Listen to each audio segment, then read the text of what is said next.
Prions ensemble.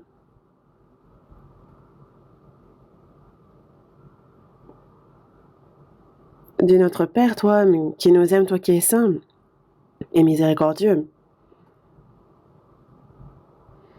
Dieu, en cette fin des temps que tu as fixée, c'est par le précieux sang du Seigneur que tu nous as éternellement lavés de nos péchés, que tu nous as donné la vie éternelle et l'espérance grande et glorieuse de pouvoir entrer dans ton royaume éternel. Nous te remercions pour toutes ces grâces. Nous te louons, toi seul Père, et nous te glorifions. À cette heure, nous qui avons reçu la rédemption éternelle par le précieux sang que tu as versé, nous sommes réunis devant toi, Seigneur, pour louer ta grande grâce, ton amour, pour apprendre ta parole, Seigneur. Seigneur, merci pour la communion que nous nous permet d'avoir, cette communion sainte. Nous croyons en ce que tu es parmi nous et tes regards sur chacun d'entre nous, que ta main miséricordieuse nous soutienne toujours plus. Seigneur, que ta vie, ton amour, ta grâce nous remplissent toujours plus. Que le temps qu'il nous reste à vivre dans cette vie, que nous puissions le vivre comme il se doit en tant que tes enfants. Soutiens-nous par ta main puissante et guide-nous. S'il y a encore parmi nous ceux qui n'ont pas véritablement compris ton grand amour, ouvre leur cœur et qu'ils puissent, comme nous, avoir la vie éternelle, l'espérance. Aide-les pour cela. Il y a ton Église en Corée, dans le monde entier, les frères et sœurs qui gardent leur foi malgré les difficultés, qui prêchent ton évangile par ta parole et par la main puissante du Saint-Esprit. Soutiens-les, qu'ils puissent toujours avec plus d'assurance prêcher ton évangile à de nombreuses âmes misérables qui errent, et que ton œuvre soit grande et que ton œuvre soit puissante. En ton temps, tu nous donnes la parole, tu nous enseignes la voie à suivre, Seigneur. À cette heure encore, manifeste la parole que tu souhaites nous donner, que ta grâce, que la puissance de ton esprit, que ta parole, que cette force, nous en soyons revêtus, et qu'en tant que tes enfants, nous puissions vivre comme il se doit, pour que nous ne soyons pas honteux lorsque, Seigneur, tu reviendras dans ta gloire. Guide chacun d'entre nous pour cela. Nous avons prié au nom de notre Seigneur Jésus. Amen. Ouvrons la Bible. Évangile selon Jean, chapitre 11. Évangile selon Jean, chapitre 11. Versets 25 et 26. Évangile selon Jean, chapitre 11, versets 25 et 26. Jésus lui dit, « Je suis la résurrection et la vie. Celui qui croit en moi vivra, quand même il serait mort. Et quiconque vit et croit en moi ne mourra jamais. Crois-tu cela ?» Jusqu'ici.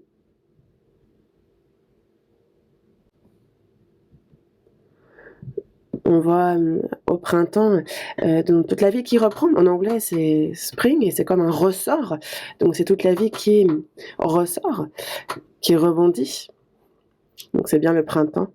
Tout ce qui en hiver semblait mort, les arbres, on voit les fleurs fleurir, on voit les arbres germer. La vie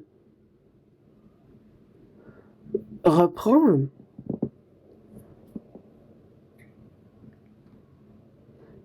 Et tous les animaux qui hibernaient aussi sortent de leur grotte. Les grenouilles aussi sortent de leur hibernation et reprennent leur activité. Donc toute la vie reprend, ça on peut le voir au printemps. Et cette saison-là est la saison où Jésus a ressuscité. C'est pour cela que toute vie reprend au moment où Jésus a ressuscité aussi. Et ça nous donne une signification forte. Nous ne savons pas, et personne ne sait quand est-ce que Jésus est né, la date, mais nous pouvons savoir quelle est la date de sa résurrection. Dans Lévitique chapitre 23, on voit, selon le calendrier qu'utilisent les Juifs, que c'est le 14 du premier mois, lors de la Pâque, alors que le peuple d'Israël a passé 400 ans d'esclavage, de servitude en Égypte et qui le quitte. Et donc, la veille de leur départ, ils mangent la Pâque et ils sont donc protégés avec la Pâque de la plaie qui touche les premiers-nés. Le peuple d'Israël a vu sa vie être protégée et par l'agneau pascal, comme c'est écrit dans 1 Corinthiens chapitre 5 verset 7, Christ, notre Pâque, a été immolé. Et c'est pour cela que dans Matthieu chapitre 16, on peut le lire aussi. Jésus est précisément mort sur la croix à la Pâque. Selon le calendrier juif, le 14e jour du premier mois, après le Nouvel An. Nous pouvons connaître précisément quand est-ce que Jésus est mort. Jésus a ressuscité au 3e jour. C'est pour cela que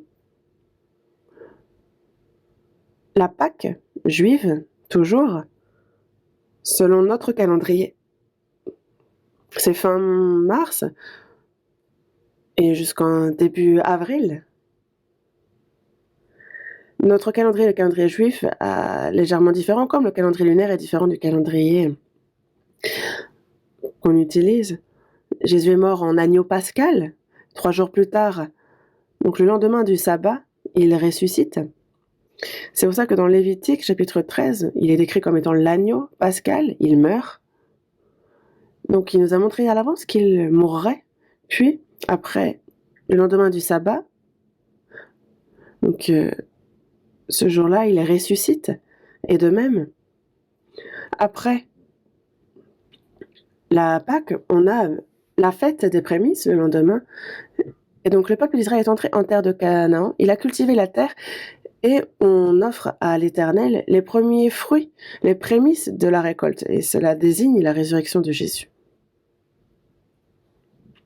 Puis, en commençant par la fête des prémices, donc 7 sabbats plus tard, donc 7 fois 7, 49, donc le lendemain des 7 sabbats, donc le 50e jour, à la Pentecôte,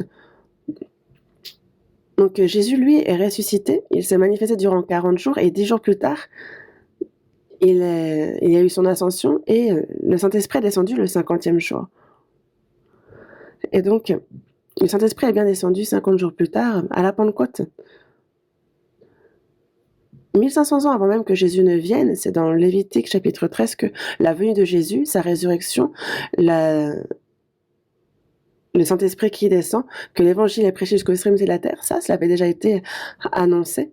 Et à la toute fin, on a la fête des trompettes, qui nous parle justement de la venue du Seigneur dans les airs, le jour de l'expiation, donc qui nous parle du salut des Juifs. Puis, la fête de la moisson, où on récolte tous les fruits, puis la fête des tabernacles, où durant 7 jours, on observe cette fête sous des tentes, ce qui est relatif au millénium. Ça en est une ombre, et donc tout cela est précis. Dans les versets que nous avons lus, on voit que Jésus a accompli beaucoup de miracles, mais le dernier miracle qu'il a accompli, c'est donc de redonner vie à Lazare 4 jours après qu'il soit mort. On le voit dans Jean, chapitre 11, où c'est écrit en détail. Mais Jésus a redonné vie à des morts, et c'est à 3 reprises qu'il l'a fait. Il y avait donc la fille de Jairus, qui était chef de la synagogue, qui venait juste de mourir. Donc Jésus se rend chez lui. Et il dit, elle n'est pas morte, mais elle dort. Et tout le monde est là, elle est morte. Et il dit qu'elle dort. Alors tout le monde se moque de lui, sachant qu'elle était morte. Jésus dit à cet enfant, lève-toi. Et elle se lève. Elle qui était morte, elle se lève. Ensuite, donc il y a le fils unique d'une veuve dans la ville de Naïn. Et donc on le portait en terre vu qu'il était mort. Donc il y avait une foule considérable dans la ville qui enterrait cet enfant. Et donc la mère veuve suivait son fils en pleurant. Le Seigneur la vit et il eut compassion d'elle et il lui dit, il arrête le cortège et il dit à la mère, ne pleure pas. Il s'approche et touche le cercueil. Et donc tout ce qu'il portait s'arrête. Et il dit au jeune homme, je te dis, lève-toi.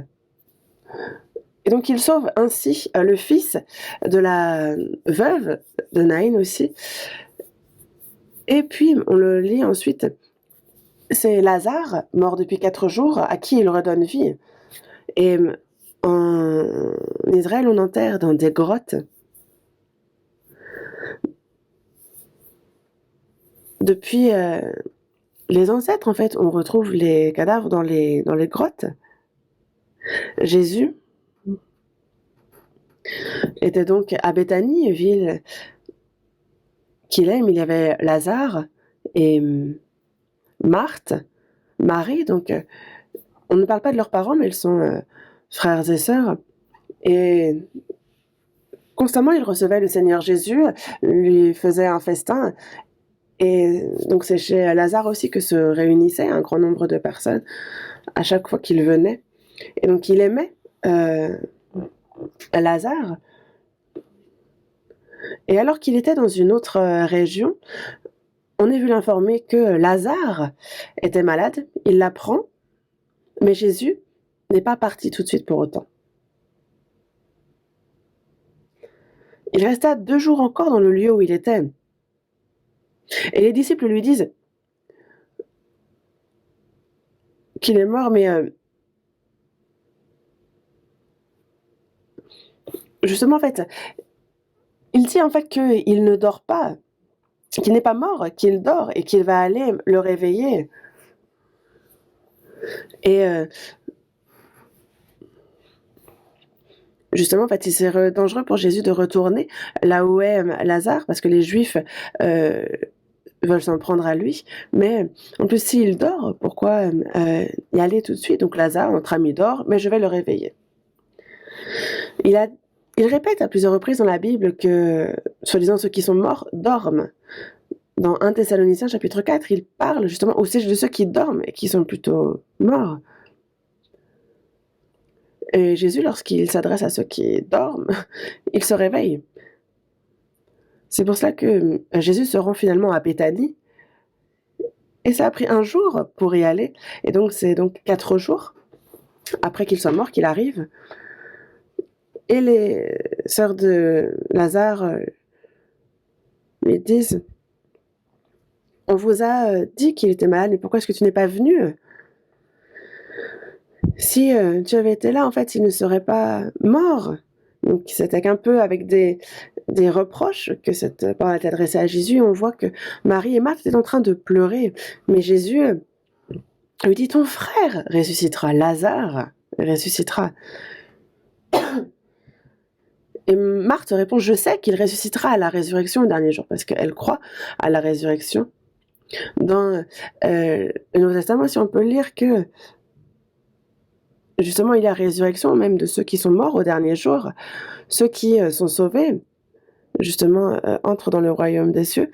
Ceux qui ne sont pas sauvés seront jugés et entreront en enfer. Mais on redonne vie au corps, que ce soit pour les sauvés ou les non sauvés. Dans l'Ancien Testament aussi, il y a à plusieurs reprises le miracle où on redonne vie à des morts. Mais Jésus, lui, dit non. Ton frère ressuscitera. Et il demande, où l'avez-vous mis? Où avez-vous mis le cadavre? Et il dit, dans la grotte. Et donc ils se rendent dans sa tombe, sur sa tombe. Et une fois devant, il voit la porte donc qui est fermée par une grosse pierre. Et de nombreuses personnes les suivent et se retrouvent aussi devant cette grotte, cette tombe. Et Jésus dit, ouvrez la tombe, ôtez la pierre. Mais Marthe, la sœur du mort, dit, mais Seigneur, il sent déjà car il y a 4 jours qu'il est là, n'ouvrons pas cette tombe. Ça va empester. Mais Jésus dit, ouvrez. Ne t'ai-je pas dit que si tu crois, tu verras la gloire de Dieu? Donc finalement, on ôte la pierre et certainement que ça a dû empester. Mais Jésus lève les yeux en haut et dit, Lazare, sort. Tous ceux qui étaient autour, certainement, ont dû se dire, mais il pense qu'il dort. Comment il se pense pouvoir faire que Lazare sorte alors que ça fait 4 jours qu'il est mort et enterré ici? Et justement, le mort avait donc les mains, les pieds liés de bandes, le visage enveloppé dans un linge. Mais Jésus dit, Lazare sort. Et Lazare sort. Et il est sorti. Imaginez combien les gens ont dû être surpris. Et il dit, déliez-le et laissez-le aller. Donc de lui délier les pieds, les mains qui étaient entourés de bandes, le visage. Certains disent,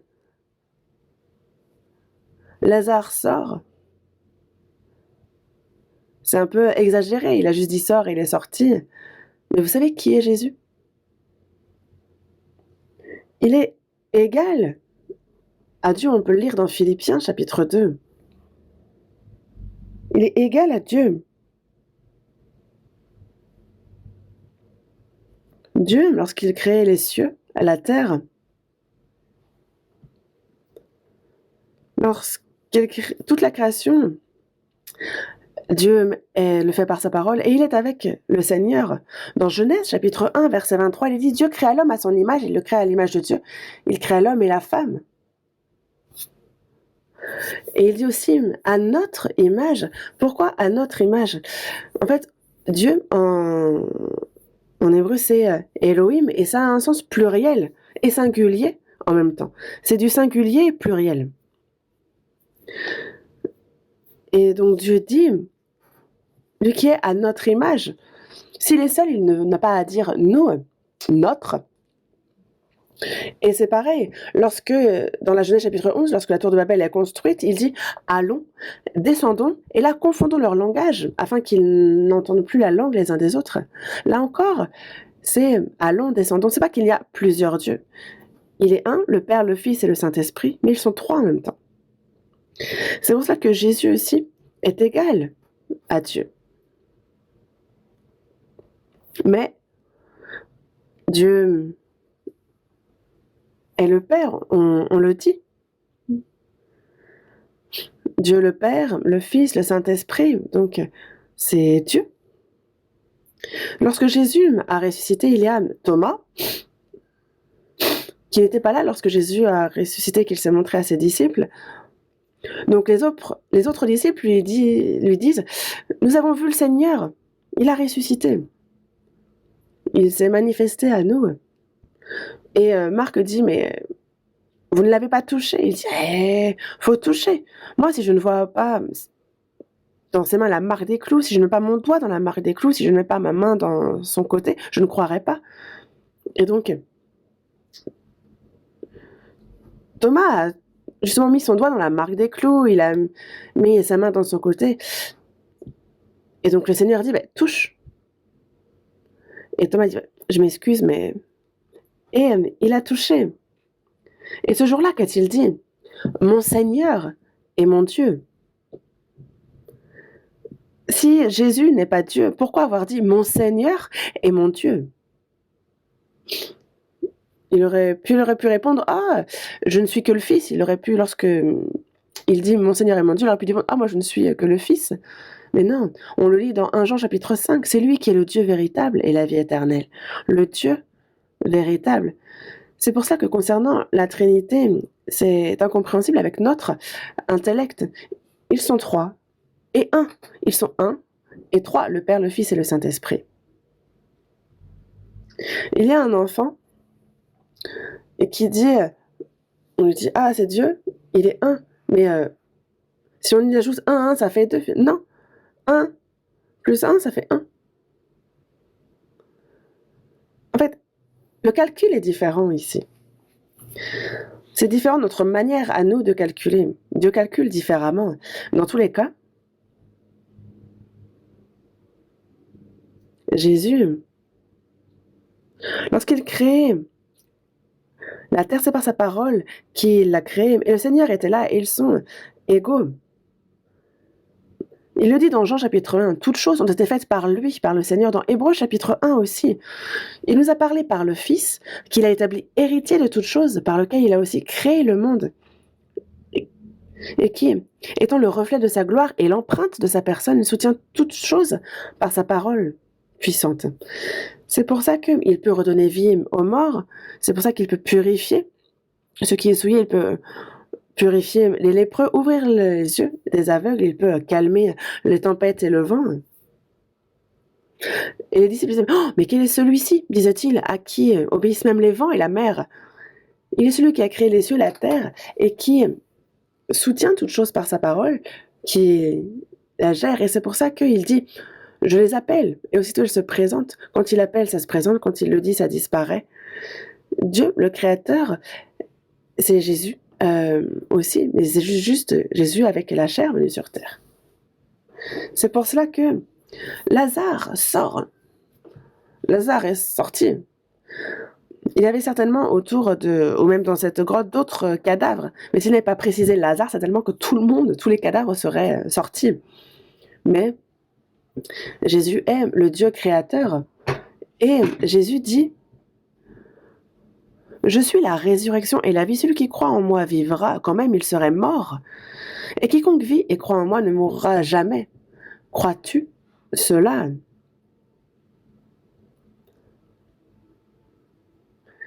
Et donc, le corps peut mourir, mais celui qui croit ne mourra jamais. On parle de l'âme ici. Donc, il nous dit, je suis la vie et la résurrection. Celui qui croit en moi vivra, quand même il serait mort. Même si la chair meurt, lui, le corps, s'il croit avec l'âme, vit.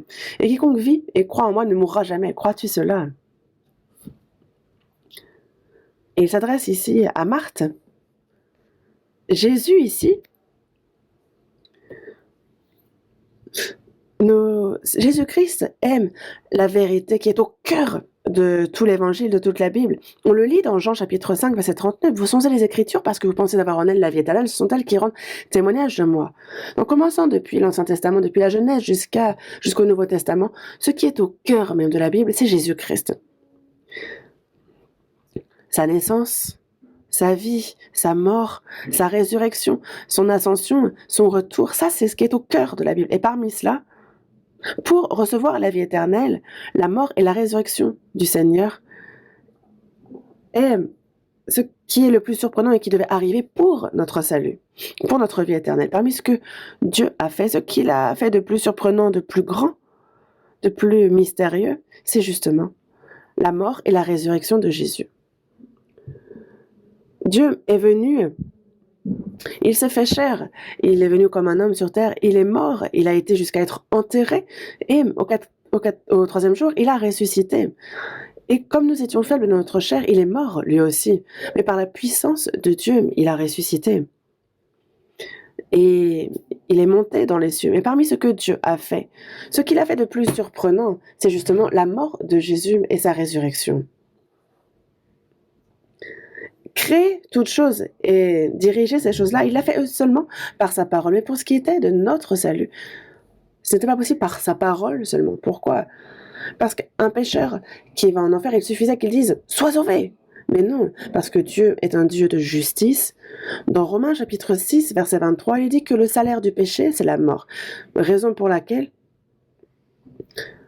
il faut payer le salaire du péché, sinon un pécheur ne peut vivre. Parce que le salaire du péché, c'est la mort.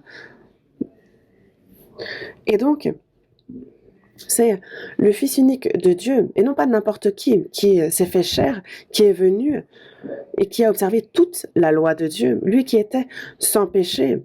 C'est sur lui que Dieu a fait retomber sur lui l'iniquité de nous tous, comme c'est écrit dans Ésaïe chapitre 53, verset 6. C'est lui qui est mort pour les iniquités, qui a été blessé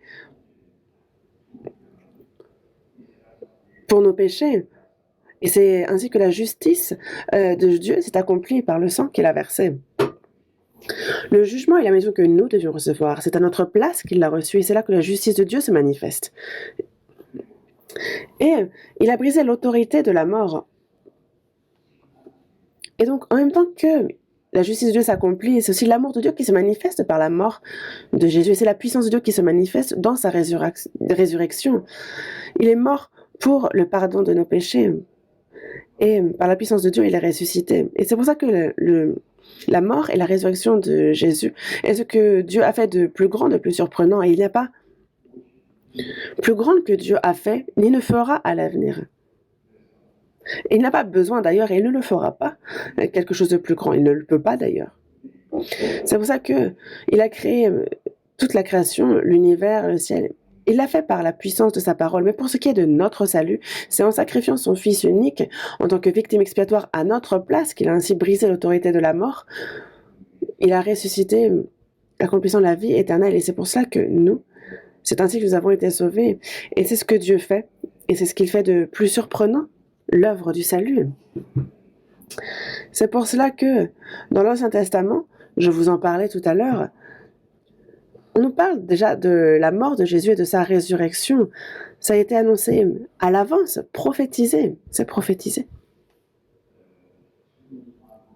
Psaume, chapitre 16. On va chercher la Bible avec zèle, car il faut que vous le voyez de vos propres yeux. Psaume 16. Psaume 16, verset 10 et 11, verset 10 et 11, je lis. « Car tu ne livreras pas mon âme au séjour des morts. Tu ne permettras pas que ton bien-aimé voie la corruption. Tu me feras connaître le sentier de la vie. Il y a d'abondantes joies devant ta face, des délices éternelles à ta droite. »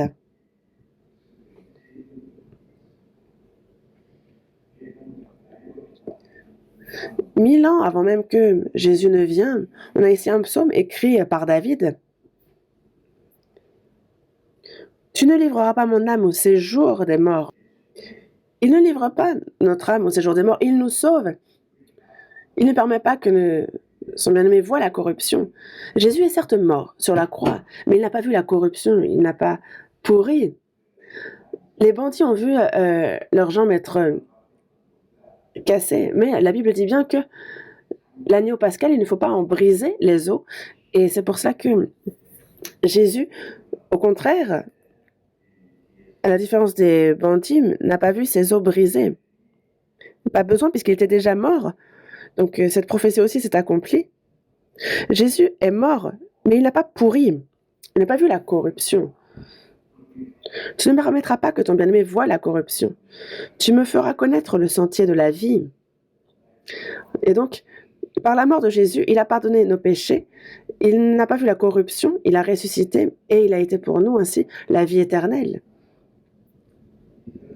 Et donc ça avait déjà été prophétisé. Et ces versets-là, c'est tel quel que les apôtres l'ont pris et qu'ils ont transmis. Voyons dans Actes chapitre 2. Actes chapitre 2.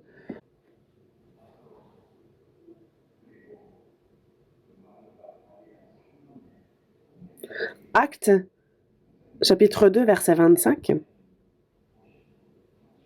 Chapitre 2. À partir du verset 25, je vais lire.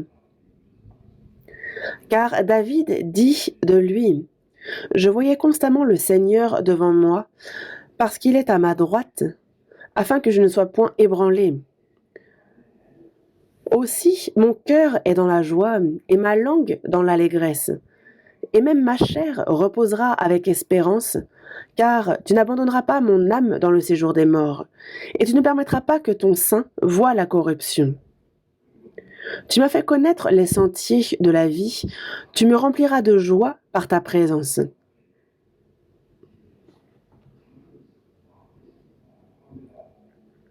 Hommes, frères, qu'il me soit permis de vous dire librement au sujet du patriarche David qu'il est mort, qu'il a été enseveli et que son sépulcre existe encore aujourd'hui parmi nous.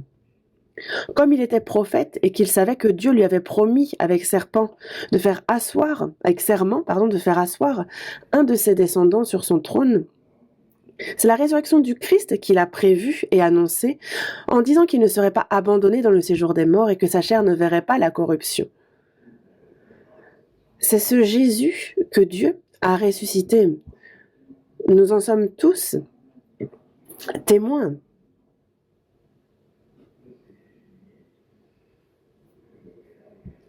Donc, les apôtres disent aux Juifs qui ont tué Jésus que ce Jésus que vous avez tué a ressuscité, qu'il est monté aux cieux. Mais ça, donc 1000 ans avant même que Jésus ne vienne, c'est le roi David qui déjà l'avait écrit. Et comme c'est écrit, Jésus n'a pas vu et connu la corruption, mais il a manifesté le chemin de la vie et il est revenu à la vie, il a ressuscité. Et donc sa résurrection avait déjà été annoncée. Et nous en sommes tous témoins. Et ils l'ont prêché cela avec assurance. Dans Ésaïe chapitre 25 verset 8, Ésaïe aussi, 700 ans avant même que Jésus ne vienne, il dit « Il anéantit la mort pour toujours ». Jésus, par sa mort, il a pardonné nos péchés, par sa résurrection. Jésus, comme nous, est venu avec un corps, mais il ressuscite. Et il y a donc ce que l'homme craint le plus, la mort. Mais Jésus a anéanti la mort pour toujours, éternellement. Il anéantit la mort pour toujours, comme ça avait été écrit. Première épître aux Corinthiens, chapitre 15. Première épître aux Corinthiens, chapitre 15.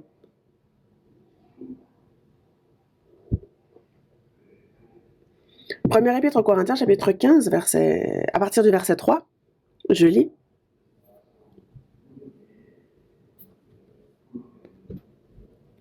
Je vous ai enseigné avant tout, comme je l'avais aussi reçu, que Christ est mort pour nos péchés, selon les Écritures, qu'il a été enseveli et qu'il est ressuscité le 3e jour, selon les Écritures, et qu'il est apparu à Céphas, puis aux 12.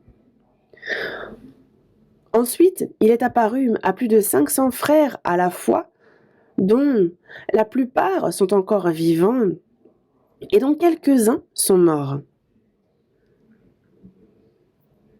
Ensuite, il est apparu à Jacques, puis à tous les apôtres. Après eux tous, il m'est aussi apparu à moi, comme à l'avorton. L'apôtre Paul, ici, rend témoignage de la résurrection de Jésus, de ce qu'il a reçu, donc de l'évangile qu'il a reçu, qu'il a aussi prêché. Donc, selon les Écritures, à l'époque, il n'y avait pas encore le Nouveau Testament, il n'avait pas encore été rédigé. Et c'est pour ça que dans le Nouveau Testament, quand on parle des Écritures, ça parle de l'Ancien Testament. Donc, selon les Écritures, donc comme je l'avais reçu, donc il a été enseveli, il est ressuscité le 3e jour, selon les Écritures. Lui qui est mort pour nos péchés. Donc il est mort selon les Écritures pour nos péchés. Il a été enseveli comme il est ressuscité le 3e jour selon les Écritures. Il est apparu à Céphas puis aux 12. Donc Céphas c'est Pierre.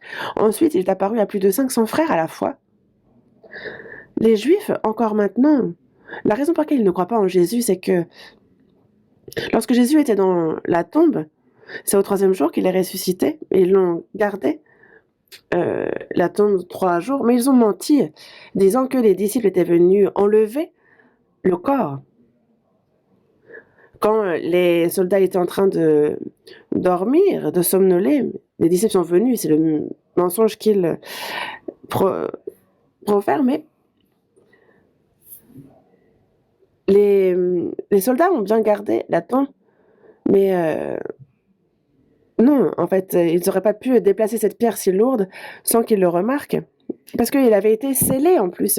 Donc, scellé partout. Donc, personne ne peut y toucher. Et en plus, il y a de véritables soldats qui la gardent. Comment est-ce que des disciples pourraient venir et prendre le cadavre? Non. Mais les sacrificateurs ont justement mis de l'argent dans la poche de ces soldats qui se sont enfuis. Et leur ont dit de mentir, disant que c'était les disciples qui étaient venus prendre le corps. Et dites cela, et nous, on va faire en sorte qu'on va assurer vos arrières, il ne vous arrivera rien si vous dites ce mensonge. Et lorsque quelqu'un dit avoir vu Jésus ressuscité, les Juifs disent non, c'est faux. Mais ce sont des mensonges. Mais en fait, Jésus est apparu 40 jours après sa résurrection. Il s'est montré à un grand nombre de gens. Et donc ce n'est pas une personne qui a dit l'avoir vu, mais ils sont plusieurs. D'abord, il est apparu à Pierre, puis aux 12, puis à plus de 500 frères à la fois. Donc, plus de 500 frères à la fois, en même temps. 500 frères à la fois. Est-ce qu'il y a 500 personnes qui d'un coup peuvent toutes voir la même chose vaine, le même mirage? Non. C'est ensuite bien plus tard qu'est aussi apparu à Paul, qui se désigne comme étant un avorton, un pécheur dont il est le premier, mais il a dit, il m'est aussi apparu après eux tous, comme il m'est apparu à moi, comme à l'avorton. Il s'appelle Paul, mais au début c'était Saul. En fait, son nom, il est justement, il est pharisien. Benjamin, il a appris de Gamaliel, et donc il a appris, comme il se doit, la loi. Il a appris des meilleurs. Mais lorsque Jésus parcourait la terre d'Israël, il ne l'a pas vu, mais c'est pour ça que lui est juif, mais il vivait dans la région romaine, et c'est pour ça qu'il a la citoyenneté romaine. Mais en terre d'Israël, il y a donc ce crucifié, fils de menuisier, dont les gens disent qu'il est Jésus. Ils disent, oh, comment on peut dire de telles choses? Il faut tous les tuer, ceux qui prolifèrent ce genre de propos. Et c'est pour ça que lorsque Étienne a été lapidé, il a approuvé cette lapidation, et ensuite, lorsqu'il se rend à Damas, il sait bien qu'il s'y trouve des chrétiens. Et donc, il est accompagné de personnes armées pour aller les attraper. Et donc, il se rend ainsi à Damas, mais lorsqu'il s'approche de la ville, il y a une lumière bien plus brillante que le soleil lui-même, qui lui est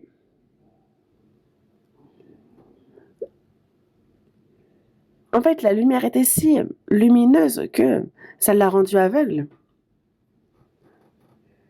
Et il a entendu une voix qui lui disait, Saul, Saul, pourquoi me persécutes-tu? Il te serait dur de regimber contre les aiguillons. En fait, si jamais vous avez des épines, des aiguillons derrière et que vous tapez dedans, c'est qui va avoir mal? C'est vous et votre pied. Donc il te serait dur de regimber contre les aiguillons. Et donc, il demande, mais qui es-tu, Seigneur? Et le Seigneur dit, je suis Jésus que tu persécutes. Persécuter ceux qui croient en Jésus, c'est persécuter Jésus. Dans Jean chapitre 15, il est dit que si le monde vous hait, sachez qu'il m'a haï avant vous. Et ceux qui m'ont persécuté vous persécuteront. Donc, Saul, lui, est aveugle durant 3 jours, et après, il est guidé jusqu'à Damas, et il ne mange rien, ne fait rien durant 3 jours. Et on lui envoie Ananias. Et donc, c'est le Seigneur qui le lui envoie.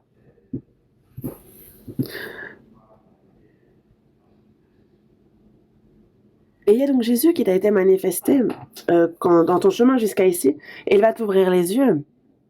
Et donc, en lui imposant les mains, il lui rouvre les yeux, et ensuite il est dit d'être baptisé, de recevoir justement le pardon de ses péchés. Mais durant 3 jours, il était aveugle, il errait ici et là. Et donc Jésus, qu'il persécutait, il a compris que ce Jésus-là est le Seigneur. Et d'ailleurs, pourquoi persécuter le Seigneur? Tous ceux qui croyaient en Jésus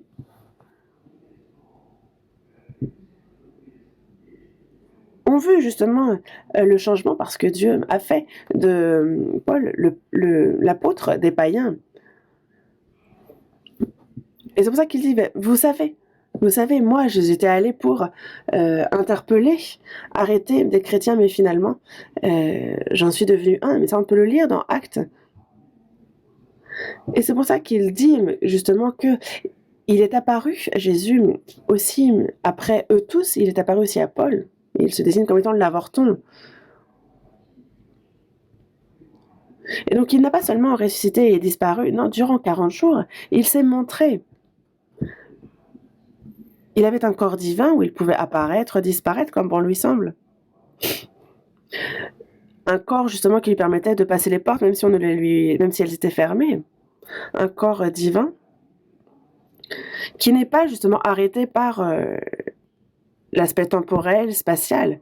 Et donc, en tout cas, durant 40 jours, il s'est montré, lui, ressuscité. Et dans Luc chapitre 24, lorsque les disciples étaient réunis, Jésus s'est manifesté et il dit que la paix soit avec vous.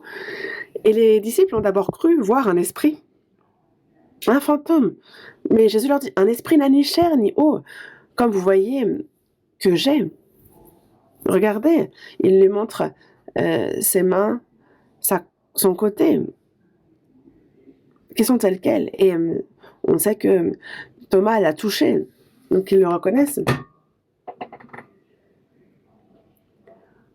Et il demande s'ils ont quelque chose à manger, non pas parce qu'il a faim, mais pour montrer que justement ce corps qu'il a est un vrai corps. Et donc Jésus a mangé devant les yeux de ses disciples. Jésus ressuscité a mangé un bout de poisson.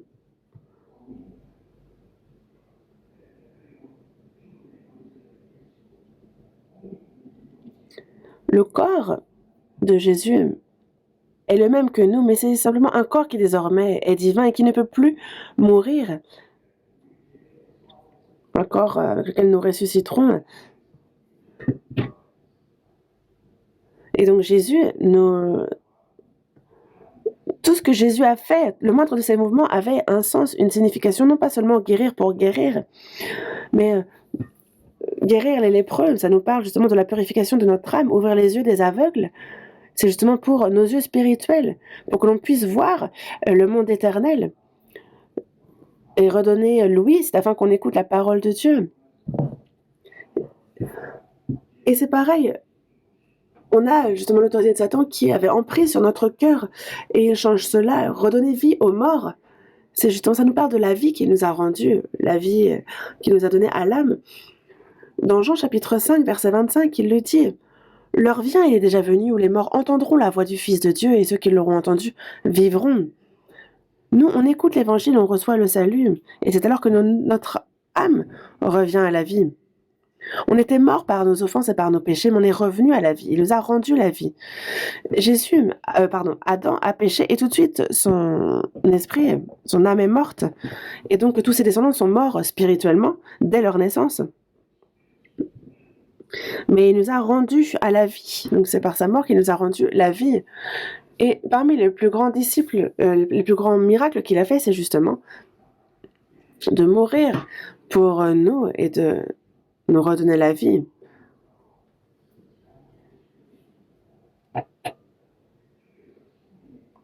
Et Jésus s'adresse à ses disciples leur parlant de sa mort et de sa résurrection. Il leur a annoncé à l'avance. Matthieu chapitre 12. Matthieu chapitre 12.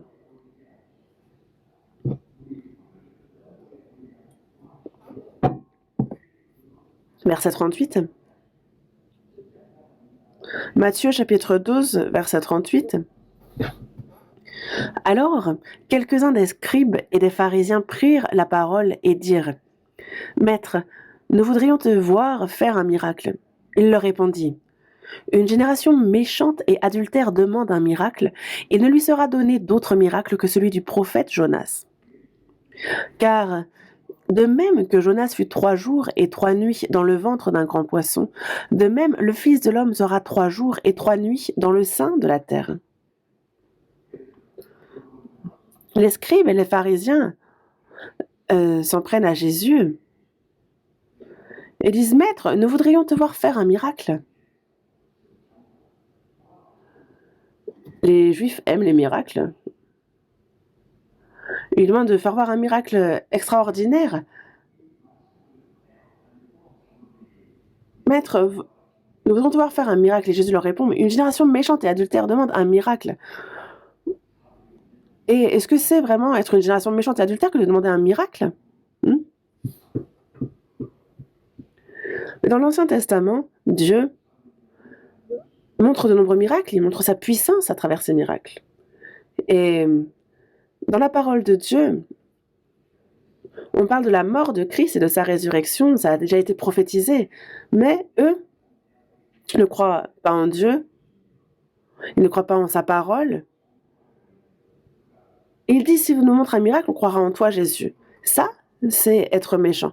Par exemple, c'est comme un fils qui vit des dizaines d'années avec son père et qui après lui dit, Père, est-ce que tu es vraiment mon père? T'es mon vrai père? Si c'est le cas, montre-moi un miracle, montre-le-moi. Parce que sinon,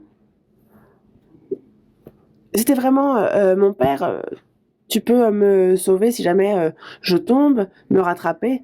Et si tu fais ce genre de miracle, alors je croirais que tu es mon père. Le père va lui dire, puis il est fou lui. C'est être méchant. Vivre ensemble et puis tout d'un coup demander des miracles.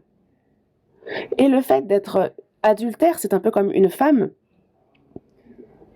à qui suit tous les hommes qui lui font de beaux cadeaux, qui lui donnent de l'argent. En fait, quelle que soit cette personne, tant que la personne lui donne de l'argent et des choses, alors cette femme est adultère, on peut le dire. Tout est dans la parole de Dieu, dans l'Ancien Testament, tout est déjà dit, mais ils ne croient pas en Dieu, en sa parole. Parce que si on croit en sa parole, on croit en Jésus. Mais ils demandent un miracle. Et ils sont allés jusqu'au pied de la croix disant à Jésus, descends, et nous croirons alors que tu es le Fils de Dieu. Jusqu'au bout. C'est à travers la Bible qu'il faut croire, mais ça, ils ne le croient pas, et c'est en cela qu'ils sont méchants. Et dire qu'ils vont croire s'ils voient un miracle, c'est adultère comme une femme qui suit tous les hommes qui lui font des présents, des cadeaux. Une génération méchante et adultère demande un miracle, il ne sera donné d'autre miracle que celui du prophète Jonas. Vous connaissez Jonas? Donc il y a la ville de Ninive qui est remplie d'iniquité. Et donc Dieu envoie Jonas à Ninive pour leur annoncer justement la destruction de la ville à cause de leur iniquité. Mais s'ils se repentent, alors ils seront pardonnés. Va annoncer cela. Mais Jonas réfléchit et se dit, non, j'aime pas trop ça. Ceux de Ninive sont remplis de péchés. On peut les laisser périr. Ils le méritent. Moi, j'y vais pas. Dieu lui dit d'y aller, mais il n'y va pas. Et il prend un bateau pour Tarsis. Direction opposée. Et le bateau se retrouve face à une tempête. Et on a l'impression que le bateau va se renverser sur le champ. Et donc ceux qui sont sur le bateau se disent, mais c'est quoi cette tempête? Ils ont beau réfléchir, regarder, ils ne peuvent rien faire. Donc ils jettent les bagages au-dessus, mais ça ne calme rien. Et c'est pour cela que il doit bien y avoir quelqu'un parmi nous qui est justement, qui a trahi Dieu, qui a du péché devant Dieu, et attrapons cette personne. Qui a fait ça? Oh, mais il n'y a personne, c'est bizarre. Et donc ils descendent en fond de cale, et il y a Jonas qui, sous une couverture, dort. Il le réveille, il dit, debout, debout. Qui es-tu? Qu'as-tu fait? Tu sais bien qu'il y a la tempête. Confesse-toi. Et il se confesse. Bon, en réalité, je crois en Dieu le Créateur. Je suis prophète de Dieu, mais je dois aller à Ninive, mais je n'ai pas envie d'y aller. Et donc, je suis en train de fuir vers Tarsis. Et les gens disent, ah, c'est pour ça. C'est pour cela que Dieu, en fait, peut pardonner à Jonas parce qu'il s'est confessé, mais non, ça ne suffit pas. En fait, qu'est-ce que Jonas demande? À ce qu'il soit jeté par-dessus bord, qu'il soit jeté dans la mer. Il dit, il pourrait dire très bien, mais on fait demi-tour avec le bateau. Mais il est têtu. Non, même si je dois mourir, je n'irai pas. Jetez-moi par-dessus bord et puis voilà. En réalité, les hommes ne sont pas tout à fait d'accord, mais ils le jettent par-dessus bord quand même. Et il y a un grand poisson qui était là pour lui et qui l'avale tout cru. Dans la Genèse, on voit qu'il y a des grands poissons qui sont formés. On nous parle justement des grands poissons qui sont dans l'eau. Donc Dieu a créé ces grands poissons préparés spécialement pour Jonas. Et donc ce grand poisson était réservé pour ce moment. Et il a donc avalé Jonas tout cru. Et il est entré donc dans le poisson. Et à Saint-Pétersbourg, en Russie, j'ai vu les squelettes, les arêtes du poisson. Et il est gigantesque, ce poisson. Mais non seulement, en fait, les grands poissons auraient pu contenir Jonas, mais bien d'autres personnes en même temps dans le... En tout cas, il est entré dans le ventre du grand poisson. Et une fois à l'intérieur, comment ça a dû être? C'est pour ça qu'il est entré dans le ventre du grand poisson. Et alors, il se met vraiment à prier comme il se doit.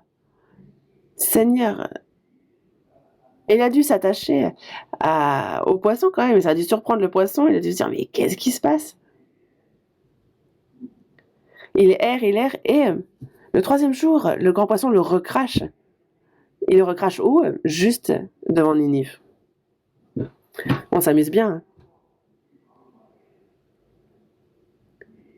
En fait, lisez le livre de Jonas. Je n'ai rien inventé. Mais il est dit que Jonas a prié dans le ventre du grand poisson. Il a dû se tenir et vraiment crier « Seigneur !» Mais il y a donc ce grand poisson qui recrache Jonas et paf, il ressort. Et les gens le voient et ils savent bien. Qu'est-ce qui lui est arrivé à lui? Donc il va dans la ville de Ninive et c'est une grande cité, une grande ville. Et il leur dit « J'ai failli mourir à cause de vous. Dieu, parce que vous êtes remplis de péchés, il va détruire votre ville, mais il m'a dit d'aller vous voir pour que vous repentiez. Moi, j'ai pas envie.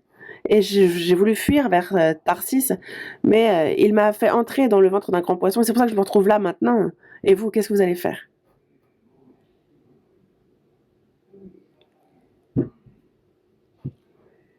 Qu'est-ce que vous voulez qu'il ait fait après?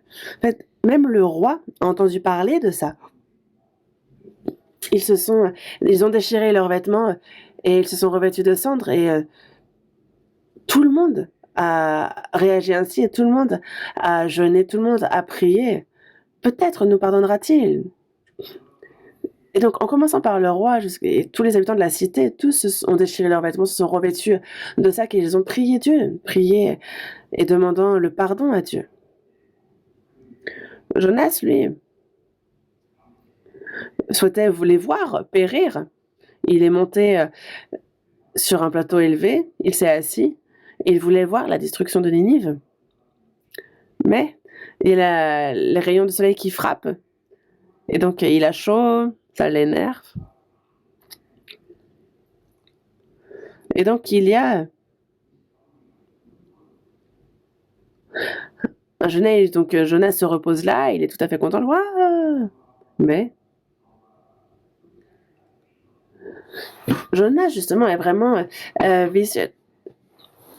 Le peuple de Ninive, justement, prie pour être pardonné. Mais lui, Jonas, il monte en hauteur pour voir la destruction de Ninive. Il se met à l'ombre, il est content.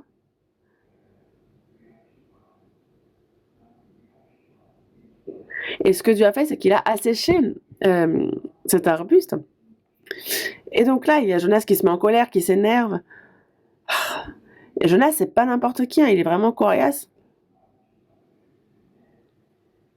En tout cas, Dieu s'adresse à Jonas et lui dit « Toi-même, t'as été 3 jours et 3 nuits dans le ventre d'un grand poisson.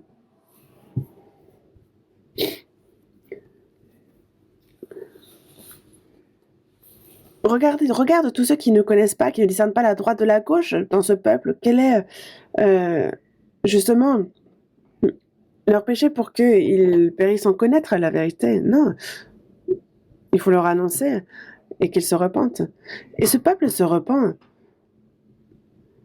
Et Jonas dit, mais moi je savais que si je leur disais, ils se repenteraient. Bon, en tout cas, je m'arrête ici pour la petite histoire, mais si Jonas avait directement été à Ninive, peut-être nombreux auraient été ceux qui seraient morts. Bon, Dieu aurait fait en sorte que, mais il est entré dans le ventre du grand poisson, il en est ressorti, et les gens ont vu cela. Et c'est pour cela que Jonas, ils ont connu qu'il était vraiment un prophète envoyé par Dieu.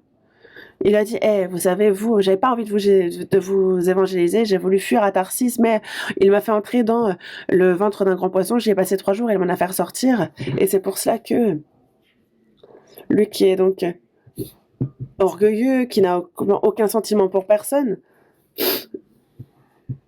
justement, Jésus parle qu'il a poussé à la repentance les gens de Ninive. Il a passé 3 jours et 3 nuits dans le ventre d'un grand poisson. Ça, c'est un miracle. Et les gens de Ninive ont entendu la prédication du prophète et se sont repentis.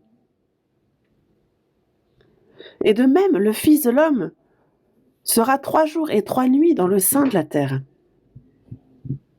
Ça est la preuve que je suis Christ.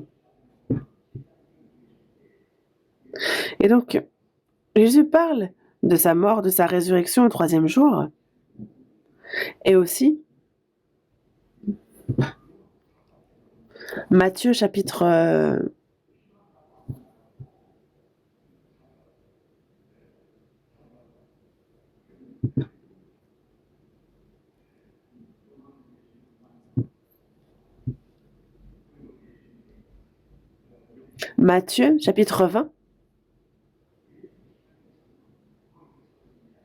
Matthieu chapitre 20, verset 18. Matthieu chapitre 20, verset 18. « Voici, nous montons à Jérusalem, et le Fils de l'homme sera livré aux principaux sacrificateurs et aux scribes. Ils le condamneront à mort, et ils le livreront aux païens, pour qu'ils se moquent de lui, le battent de verges et le crucifient. Et le 3e jour, il ressuscitera. » Donc désormais, c'est à ses disciples qu'il parle de la mort de Jésus et de sa résurrection. Et il en a déjà parlé, Jésus, à plusieurs reprises à ses disciples.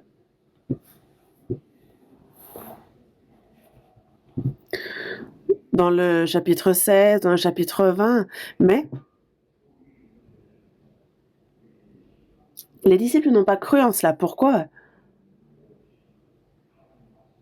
Parce que ils pensaient que Jésus allait monter à Rome, qu'il allait devenir roi et qu'il libérerait de l'emprise romaine le peuple d'Israël. Et ils se disaient que si Jésus devient roi, alors les disciples s'attendaient aussi à cela. Ils se demandaient qui serait à sa droite, qui serait haut placé. Mais comme c'est prophétisé dans l'Ancien Testament, selon la volonté de Dieu, il est mort sur la croix et il a fallu accomplir la rédemption du péché des hommes. Et 3 jours, il a été enterré, et au 3e jour, il a ressuscité. Matthieu, chapitre 28. Matthieu, chapitre 28, verset 1. Après le sabbat, à l'aube du 1er jour de la semaine, Marie de Magdala et l'autre Marie allèrent voir le sépulcre. Et voici, il y eut un grand tremblement de terre, car un ange du Seigneur descendit du ciel, vint rouler la pierre et s'assit dessus. Son aspect était comme l'éclair, et son vêtement blanc comme la neige. Les gardes tremblèrent de peur et devinrent comme morts. Mais l'ange prit la parole et dit aux femmes, « Pour vous, ne craignez pas, car je sais que vous cherchez Jésus qui a été crucifié. Et allez promptement, il n'est point ici, il est ressuscité comme il l'avait dit. Venez, voyez le lieu où il était couché. Et allez promptement dire à ses disciples qu'il est ressuscité des morts. Et voici, il vous précède en Galilée, c'est là que vous le verrez. Voici, je vous l'ai dit. Elles s'éloignèrent promptement du sépulcre avec crainte et avec une grande joie, et elles coururent porter la nouvelle aux disciples. Et voici, Jésus vint à leur rencontre et dit, « Je vous salue. » Elles s'approchèrent pour saisir ses pieds, et elles se prosternèrent devant lui. Alors Jésus leur dit, « Ne craignez pas, allez dire à mes frères de se rendre en Galilée, c'est là qu'ils me verront. » Donc désormais, les femmes qui suivaient Jésus ont vu justement que Jésus a été enterré, enseveli. Mais les femmes sont courageuses. Après le sabbat, donc à l'aube du premier jour de la semaine, elles vont vers sa tombe. Elles sont venues justement avec des huiles, des parfums pour oindre son corps, le préparer. Mais elles se demandaient justement, mais qu'est-ce qui va rouler la pierre qui bloque l'entrée du sépulcre?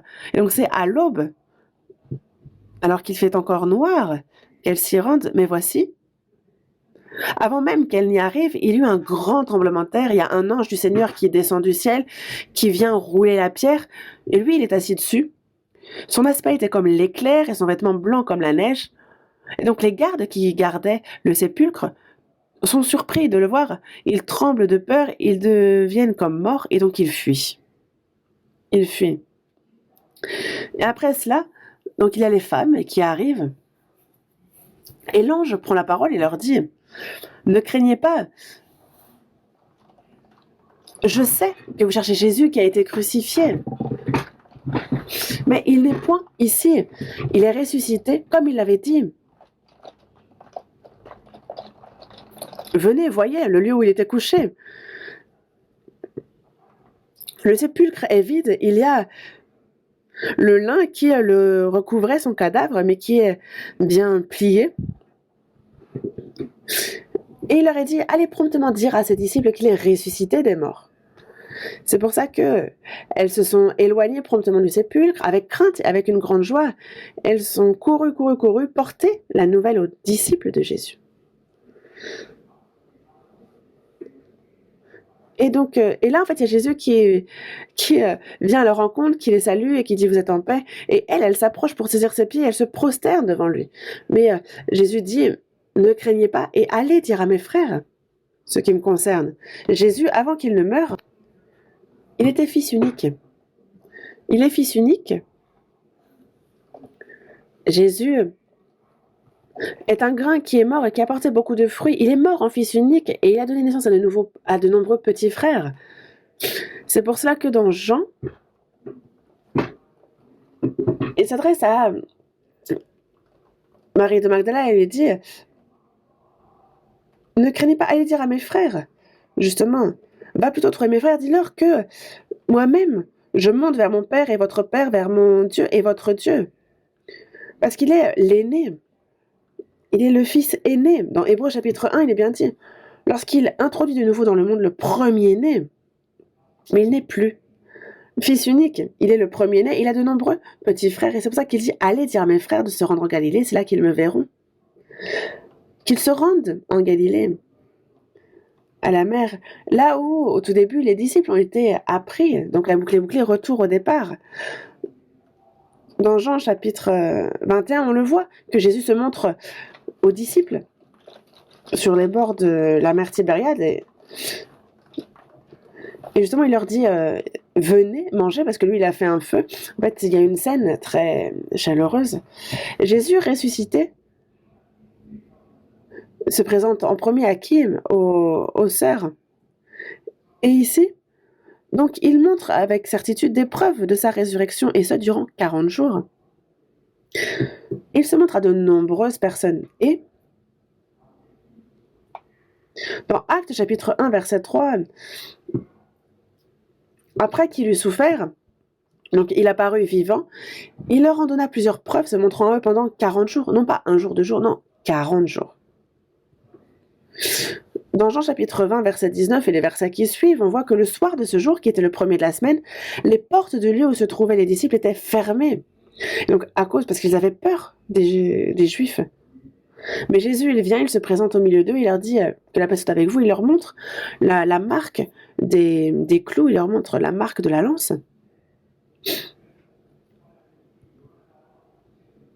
Et comme le Père m'a envoyé, moi aussi je vous envoie. Jésus est mort sur la croix, il a accompli la rédemption pour nos péchés, c'était la rançon, il a brisé l'autorité de la mort par sa résurrection, et en se manifestant après avoir ressuscité, il atteste de la résurrection. Et lorsqu'il dit, comme le Père m'a envoyé, moi aussi je vous envoie, c'est que Jésus est mort, il a accompli l'œuvre du salut, et les disciples sont...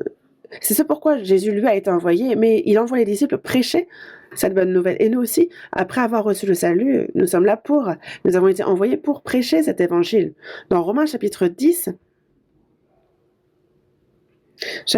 verset 14, comment donc invoqueront-ils celui en qui ils n'ont pas cru, et comment croiront-ils en celui dont ils n'ont pas entendu parler? Comment en entendront-ils parler s'il n'y a personne qui prêche? Jésus, même s'il est mort sur la croix, s'il n'y a personne qui prêche cela, on ne peut l'écouter. Si on ne peut écouter cet évangile, on ne peut croire, et si on ne peut pas croire, on ne peut pas recevoir le salut. Et donc une personne qui a d'abord reçu le salut est quelqu'un qui est envoyé par Jésus pour prêcher cette vérité. Et donc ce n'est pas seulement les disciples. Et Jésus dit, après ces paroles, donc, il souffla sur eux et leur dit, recevez le Saint-Esprit, ceux à qui vous pardonnez les péchés, ils leur seront pardonnés, et ceux à qui vous les retiendrez, ils leur seront retenus. Donc quand on prêche cet évangile, alors les péchés peuvent être pardonnés, mais si on ne prêche pas, alors les péchés sont retenus sur la personne, et cette personne connaît la perdition. Dans Jean chapitre 20, à partir du verset 22 et jusqu'à la suite, c'est un problème important qui est évoqué. Comment donc invoqueront-ils celui en qui ils n'ont pas cru? Comment croiront-ils en celui dont ils n'ont pas entendu parler? Comment entendront-ils parler s'il n'y a personne qui prêche? S'il n'y a personne qui prêche, personne ne peut croire. Comment entendront-ils parler s'il n'y a personne qui prêche? Comment être sauvé s'il n'y a personne qui prêche? Et donc Jésus, lui qui a ressuscité, désormais, en fait, sa résurrection, c'est vraiment la racine même de notre foi. C'est pour ça que dans Romains chapitre 10, versets 9 et 10, il est dit, si tu confesses de ta bouche le Seigneur Jésus et si tu crois dans ton cœur que Dieu l'a ressuscité des morts, tu seras sauvé. Car c'est en croyant du cœur qu'on parvient à la justice, c'est en confessant de la bouche qu'on parvient au salut, selon ce que dit l'Écriture. Croire au fait qu'il est mort pour nos péchés, qu'il a brisé l'autorité de la mort par sa résurrection, et il faut croire en cela aussi. Ceux qui croient en Jésus croient en sa mort et en sa résurrection. Aujourd'hui, c'est le jour de la Pâque, il va y avoir dans les églises des gens qui vont louer le Seigneur, qui vont faire ceci et cela. Mais pourquoi ne sont-ils pas sauvés? Parce qu'ils ne savent pas précisément quel est le lien entre sa mort, sa résurrection et eux. Ils ne connaissent pas le lien entre la mort et la résurrection de Jésus et eux. Nous nous croyons à sa mort, en sa résurrection. Par sa mort, nous devons croire à la rédemption de nos péchés et ce qu'il a reçu à notre place. Il a été livré pour nos offenses. Il est ressuscité pour notre justification. C'est lui qui est mort pour nos péchés. Il a brisé l'autorité de la mort par sa résurrection. Il nous a donné la vie. Il a été livré pour nos offenses. Il est ressuscité pour notre justification. Par sa mort, il a mis fin à nos péchés. Et il est ressuscité pour notre justification. Mais il faut croire pour être justifié. Il a ressuscité pour que nous puissions croire. Et c'est pour cela que sa mort et sa résurrection, en quoi cela nous concerne? C'est quand nous savons que nous faisons le lien qu'on reçoit le salut. Qu'est-ce qui est au cœur même de l'évangile? C'est le fait qu'il soit mort pour moi, qu'il ait accompli la rédemption de mes péchés. Il en a payé le prix, il était la rançon, et il a ressuscité pour ma justification, il est mort pour nous, pour nos offenses, il est ressuscité pour notre justification. Et c'est croire en cela, et aussi, Jésus a ressuscité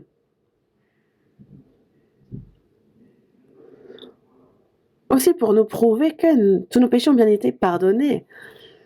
Jésus, même s'il est mort sur la croix, s'il ne ressuscite pas, on ne sait pas pourquoi Jésus est mort alors. Jésus, s'il n'avait pas ressuscité, aucune personne ne pourrait croire. Réfléchissez-y. Jésus, lorsqu'il a été livré, il a été attrapé, tout le monde a fui. Pierre l'a suivi, mais les serviteurs lui disaient « Ah, mais toi, tu étais des siens. » Il a dit « Non, lui, je ne le connais pas. » Si Jésus n'avait pas ressuscité, pensez-vous que les apôtres, eux, auraient été jusqu'à mourir pour rendre témoignage de lui qui avait ressuscité? Est-ce qu'il y aurait eu un mensonge qui aurait été proliféré? Non. On va voir dans Actes chapitre 17. Actes chapitre 17.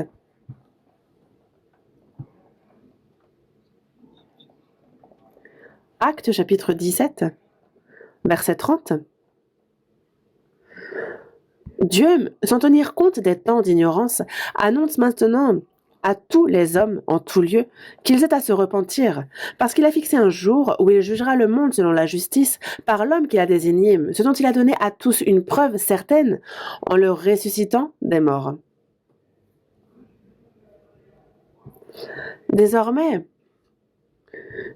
tous ont à se repentir. Qu'est-ce que la repentance? C'est que Jésus est mort pour nos péchés. Il a accompli la rédemption de nos péchés. Il nous a donné la preuve par sa résurrection. Et de croire en cela, c'est la repentance et non pas de pleurer ou de verser des larmes. Parce qu'il a fixé un jour où il jugera le monde selon la justice. C'est quand ça? Il y a ce jour où ceux qui ne croient pas seront jugés.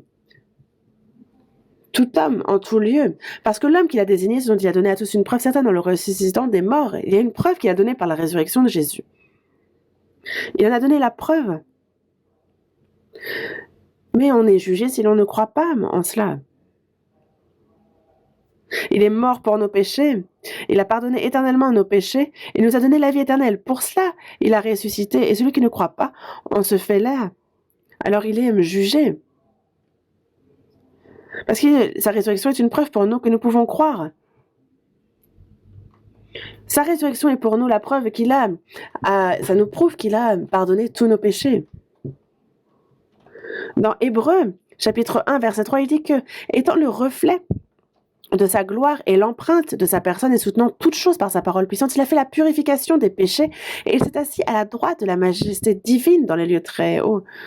Donc, il a fait la purification des péchés et il s'est assis à la droite. Il est revenu, il nous a montré justement les trous dans sa main, les trous dans son côté, pour nous montrer qu'il est bien mort pour nous, qu'il a bien pardonné tous nos péchés.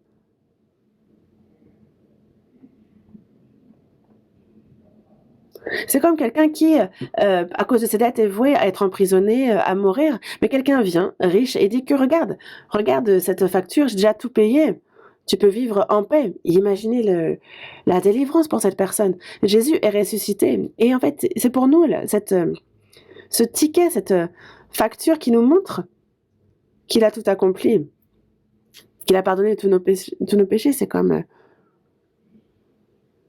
une facture, c'est la confirmation même de la rédemption. Et la résurrection de Jésus aussi nous montre qu'il a détruit complètement l'autorité de la mort.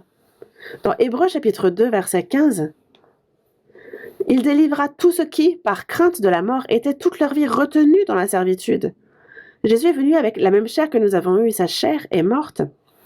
Et sa chair a ressuscité, ça nous dit bien que nous qui avons la chair aussi, nous n'avons plus à avoir peur de la mort, parce que c'est ce que nous étions avant, dans la crainte de la mort, nous étions toute notre vie retenus dans la servitude, mais il a brisé l'autorité de la mort. Et donc il est la vie, mais il n'a pas connu la corruption. Dans la seconde épître à Timothée, chapitre 1, verset 10, il est dit que il a manifesté maintenant par l'apparition de notre Sauveur Jésus-Christ, il a détruit la mort et mis en évidence la vie et l'immortalité par l'Évangile. Donc cela revient à cela. Par sa mort sur la croix, il a accompli la rédemption de nos péchés. Par sa résurrection, il a brisé l'autorité de la mort. Et il a fait que désormais, il donne la vie, l'immortalité, et donc on ne connaît pas la corruption. Dans la première épître aux Corinthiens, chapitre 15, verset 22, Et comme tous meurent en Adam, de même aussi tous revivront en Christ. On est tous morts en un homme, un seul, Adam, et on revit tous en un seul homme aussi, Jésus. Tous meurent en Adam, mais même tous revivront en Christ. À cause d'une personne, Adam, nous sommes devenus pécheurs, et le péché nous conduit à la perdition. Mais avec Christ, nous connaissons le salut, et nous revivons avec Christ. Et c'est en cela que la mort et la résurrection de Jésus sont deux choses très importantes. Et Jésus, qui est désormais dans les cieux, il est pour nous un intermédiaire. Il intercède pour nous. Romains chapitre 8. Romains chapitre 8. Romains chapitre 8, verset 34. Romains chapitre 8, verset 34, lisons ensemble. Qui les condamnera? Christ est mort, bien plus, il est ressuscité, il est à la droite de Dieu et il intercède pour nous. Désormais, qui nous condamnera? Condamné, donc jugé. Qui nous jugera? Qui nous condamnera? Christ est mort, bien plus, il est ressuscité, il est à la droite de Dieu. Donc Christ intercède pour nous. Qu'est-ce qu'il dit? Il montre son sang devant Dieu et dit « Dieu, mon Père, regarde ce sang. Il y a un tel qui invoque mon nom. Je suis mort pour lui. Regardez ce sang. » Et Dieu lui dit « Oui, mon fils est mort, évidemment. » Ça a complètement contenté Dieu. Non seulement il est mort pour nous, mais bien plus, il est ressuscité, il est à la droite de Dieu et il intercède pour nous encore maintenant. Il intercède pour nous, il est médiateur. Et donc notre salut est en toute sécurité. Il intercède pour nous, il est témoin, il est médiateur, il est vivant. Lui qui a ressuscité.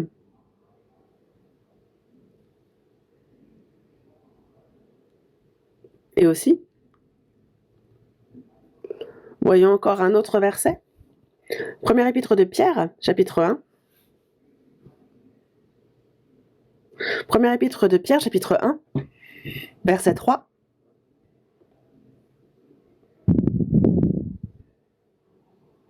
Première épître de Pierre, chapitre 1, verset 3.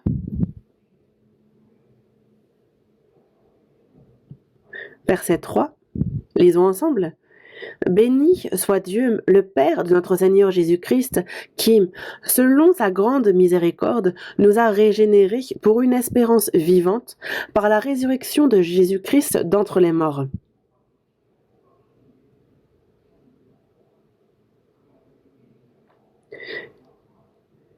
Il nous a régénérés par la résurrection de Jésus-Christ d'entre les morts. Qu'est-ce que cela veut dire?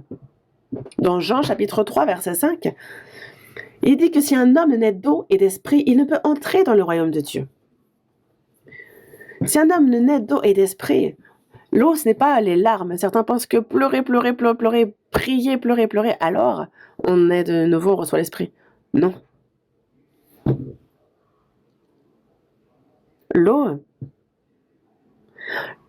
lors du déluge de Noé, c'est par l'eau que la terre a été jugée. Jésus, dans Matthieu chapitre 3, dit, alors Jésus commence sa vie publique, il est baptisé, il entre dans l'eau, c'est sa mort que l'on représente, le fait qu'il était enseveli, le fait qu'il ressort de l'eau, c'est sa résurrection. Jésus a été baptisé, et quand il ressort des eaux, il y a la porte des cieux qui s'ouvre, et il y a le Saint-Esprit comme une colombe qui descend, et une voix se fait entendre, celui-ci est mon fils bien-aimé, en qui j'ai mis toute mon affection. Jésus est mort, il a été enseveli, et par sa résurrection, les portes des cieux se sont ouvertes. Avant, les portes étaient fermées à cause du péché. Jésus est mort, il a ressuscité, et donc ainsi, les portes des cieux se sont ouvertes. Lorsqu'il est mort, justement, il y a le voile dans le temple qui s'est fendu du haut vers le bas, et donc la porte est ouverte. Il a ouvert le chemin. Et donc, En soi, il n'avait pas besoin que le Saint-Esprit descende sur Jésus, mais ça nous montre qu'une personne sauvée recevra le Saint-Esprit. Il y a une voix qui s'est fait entendre, celui-ci est mon Fils bien-aimé, en qui j'ai mis toute mon affection. Et nous, ça nous montre aussi que c'est aussi le Saint-Esprit qui témoigne que nous sommes fils de Dieu. Évidemment que la justice de Dieu s'est montrée par la mort de Jésus, le jugement, mais sa résurrection nous montre l'amour de Dieu. Donc il y a cette nouveauté de vie, la mort et la résurrection de Jésus, la rédemption et la nouveauté de vie. La nouvelle naissance, c'est là l'eau et l'esprit. Donc, par sa mort, il nous a régénérés, par sa résurrection, il nous a justifiés. Ça, c'est un fait, c'est marqué dans la Bible. Et c'est selon les Écritures qu'il a fait tout cela, qu'il a pardonné nos péchés. C'est par la parole qu'on voit sa résurrection et qu'on nous donne une nouvelle vie. C'est pour cela que la mort et la résurrection du Seigneur, c'est la puissance pour nous sauver. Et donc on est sauvés. Et aussi, la résurrection de Jésus nous parle aussi à l'avance, c'est un peu une garantie pour la résurrection de notre corps. 1 Corinthiens chapitre 15. 1 Corinthiens chapitre 15. Chapitre 15. 1 Corinthiens chapitre 15, verset 16. Chapitre 15, à partir du verset 16, je lis. Premier épître aux Corinthiens, chapitre 15, à partir du verset 16. « Car si les morts ne ressuscitent point, Christ non plus n'est pas ressuscité. Et si Christ n'est pas ressuscité, votre foi est vaine, vous êtes encore dans vos péchés. Et par conséquent, aussi, ceux qui sont morts en Christ sont perdus. Si c'est dans cette vie seulement que nous espérons en Christ, nous sommes les plus malheureux de tous les hommes.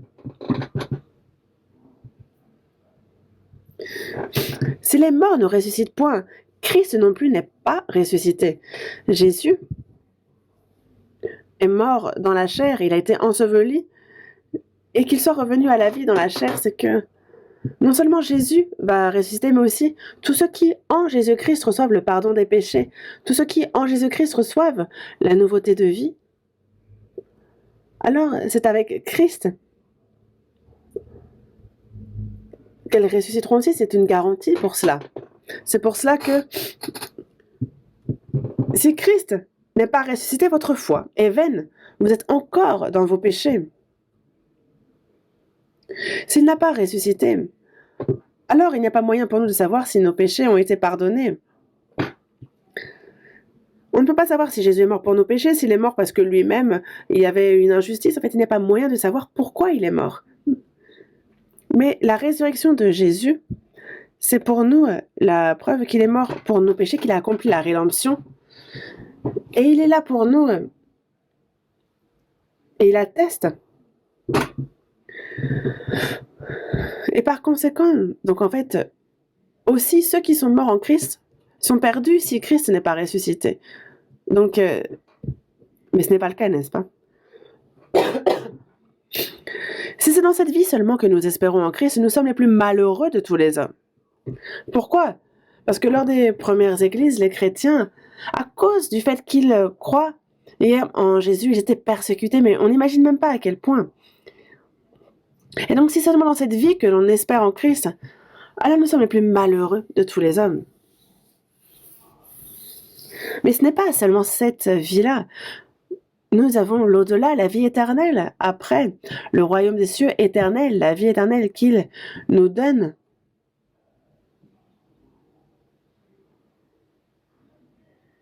Et on est dans 1 Épître aux Corinthiens, chapitre 15, verset 20. Mais maintenant, Christ est ressuscité des morts. Il est les prémices de ceux qui sont morts. Il est les prémices de ceux qui sont morts. Et ensuite, ça porte beaucoup de fruits. Il est les prémices de ceux qui sont morts. Et nous sommes des fruits liés à ce prémisse. Verset 21. Car, puisque la mort est venue par un homme, c'est aussi par un homme qu'est venue la résurrection des morts. Et comme tous meurent en Adam, de même aussi tous revivront en Christ. Toute personne en Adam est devenu pécheur, est mort.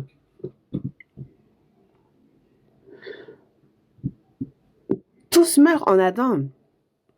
Mais de même aussi tous revivront en Christ, ceux qui y croient revivront en Christ.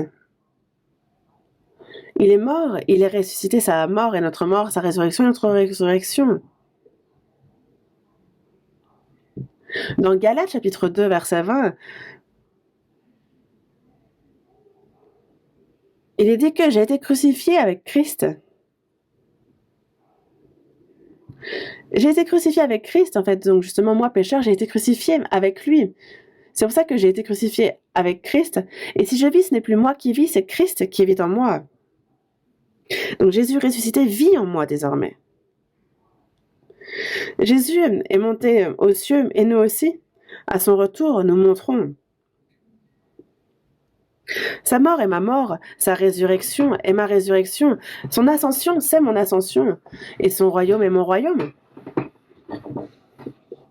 Et il souhaite nous donner toutes choses, et c'est pour ça qu'il est mort et qu'il est ressuscité. Romains chapitre 8, nous voyons un instant ce passage, Romains chapitre 8. Romains chapitre 8, verset 11. Romains chapitre 8, verset 11.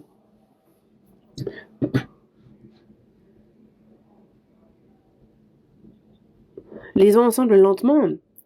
Et si l'esprit de celui qui a ressuscité Jésus d'entre les morts habite en vous, celui qui a ressuscité Christ d'entre les morts rendra aussi la vie à vos corps mortels par son esprit qui habite en vous.